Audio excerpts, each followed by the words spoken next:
Hello दोस्तों, नमस्ते। जय माता दी। अपने चैनल में ऑडियो लोकगीत में आप लोगों का स्वागत करती हूँ। एक छोटा सा बोलने का भजन आप लोगों को जरूर करिएगा और कमेंट बॉक्स में बताइएगा कैसा लगा। दुआरा पे आइल बापू जरिया के मड़िया खोला हे भोला। दुआरा पे आइल बापू जरिया के मड़िया खोला हे भोला। केवड़िया खोला हे भोला, केवड़िया खोला हे भोला। दुआरा पे आइल बापू जरिया के मड़िया खोला हे भोला। तोहरे नेहा से भोला पीतल के कमंडल, तोहरे नेहा से भोला पीतल के कमंडल। सब सखी काले भिखारिया नजरिया फेरा ए भोला। सब सखी काले भिखारिया नजरिया फेरा ए भोला। दुआरा पे आइल बापू जरिया के मड़िया खोला ए भोला। दुआरा पे आइल बापू जरिया के मड़िया खोला हे भोला।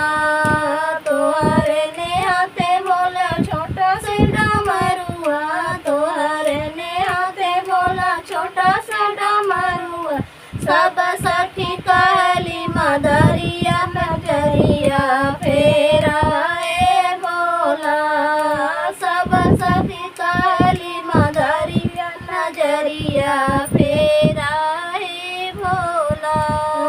दुआरा पे आइल बापू जरिया के मड़िया खोला ए भोला। दुआरा पे आइल बापू जरिया के मड़िया खोला हे भोला। केवड़िया खोला हे भोला, केवड़िया खोला हे भोला।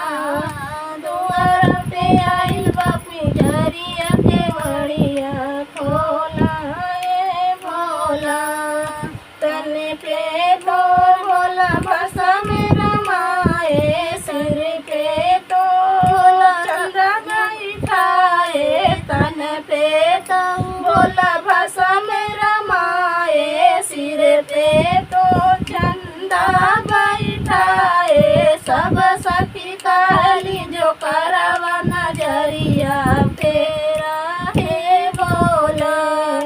सब सखी काली जो करवा नजरिया फेरा हे भोला।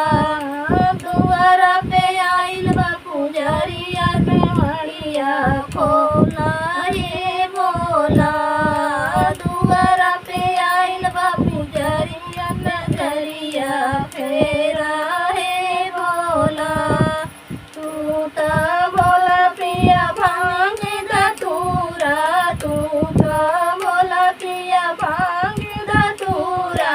सब सखी कहली नसड़िया नजरिया फेरा हे भोला। सब सखी कहली नजरिया नजरिया फेरा हे भोला। नजरिया फेरा हे भोला, नजरिया फेरा हे भोला। सब सखी कहली नसड़िया नजरिया फेरा हे भोला। दुआरा पे आइल बापू जरिया के मड़िया खोला हे भोला। दुआरा पे आइल बापू जरिया के मड़िया खोला हे भोला।